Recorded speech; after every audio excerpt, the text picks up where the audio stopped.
છોટાઉદેપુર જિલ્લાના આર્થિક પાટનગર ગણાતા બોડેલીને નગરપાલિકાનો દરજ્જો મળતા જ બોડેલી વિઝન મીટનું આયોજન કરવામાં આવ્યું. નમસ્કાર, આપ જોઈ રહ્યા છો લોક દર્પણ ન્યૂઝ નેટવર્ક, ગુજરાતનો પોતાનો અવાજ. છોટાઉદેપુર જિલ્લાના વેપારી મથક અને આર્થિક રાજધાની ગણાતા બોડેલી નગરને નગરપાલિકાનો દરજ્જો મળ્યો છે. હવે આવનારા દિવસોમાં બોડેલી કેવું હોવું જોઈએ? બોડેલીના સર્વાંગી, સમાવેશી અને ટકાઉ વિકાસ માટે નગરપાલિકામાં સમાવેશ થતા ગામો, તેના નાગરિકો અને તેમના વિચારો અને સૂચનો, દ્રષ્ટિકોણને જાણવા માટે આજે બોડેલી સ્વામિનારાયણ મંદિરના સભાખંડ ખાતે એક સુંદર બોડેલી વિઝન મીટનું આયોજન કરવામાં આવ્યું હતું.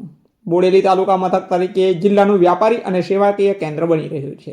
ગુજરાત સરકાર દ્વારા બોડેલીને નગરપાલિકાનો દરજ્જો આપવામાં આવ્યો છે. બોડેલીના સર્વાંગી વિકાસ માટે એક ઐતિહાસિક અવસર મળ્યો છે.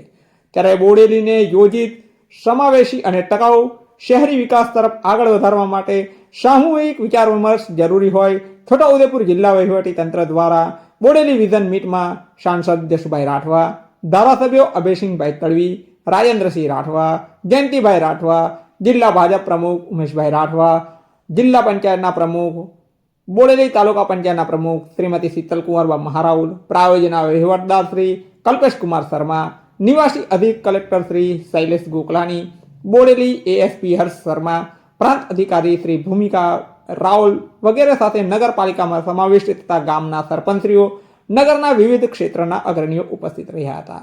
જિલ્લાના કલેક્ટર શ્રી ગાર્ગી જૈને બોડેલી વિઝન મીટ એ એક ખુલ્લું મંચ તથા ચર્ચાના તરીકે આયોજન કરવાની કલ્પના, જેમાં નાગરિકો તથા વિવિધ ક્ષેત્રના નિષ્ણાતો બોડેલીના ભાવિ વિકાસ માટે પોતાના વિચારો, સૂચનો અને અભિપ્રાયો રજૂ કરી શકે તેમ જણાવી તેઓએ શહેરના વિકાસમાં નાગરિક ભાગીદારીને વધારવી જોઈએ, વિકાસના પ્રાથમિક ક્ષેત્રોની ઓળખ કરવી જોઈએ, બોડેલી માટે સામૂહિક દ્રષ્ટિકોણ તૈયાર કરવો, આદિવાસી સંસ્કૃતિને અનુરૂપ સ્થાનિક જરૂરિયાતો, સમાવેશી વિકાસને પ્રોત્સાહન આપવાનું જણાવ્યું હતું. આ અવસરે જશુભાઈ રાઠવા સહિત જિલ્લાના ત્રણેય ધારાસભ્યશ્રીઓ નગરપાલિકામાં સમાવેશ થતા ગામોના સરપંચોને અભિનંદન પાઠવી બોડેલી નગરપાલિકાના વિસ્તારના સર્વાંગી અને ટકાઉ વિકાસ અંગે પોતાના વિચારો અને સૂચનો રજૂ કર્યા. ઓપન માઇક સેશનમાં વિવિધ ક્ષેત્રના અગ્રણીઓ, આગેવાનો દિલુભાઈ ઠક્કર, એડવોકેટ મોહસિન સૈયદ સિરોલાવાલા, હાઈસ્કૂલના આચાર્ય સુરેશભાઈ પટેલ, શહેજાબ ખત્રી, જિલ્લા સેન્ડ એસોસિએશનના કપિલ પીઠિયા વગેરે શહેરી ઇન્ફ્રાસ્ટ્રક્ચર,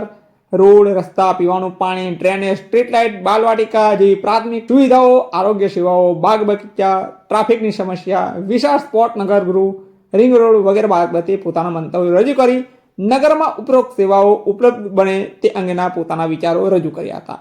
નમસ્કાર. કરવામાં આવ્યું છે.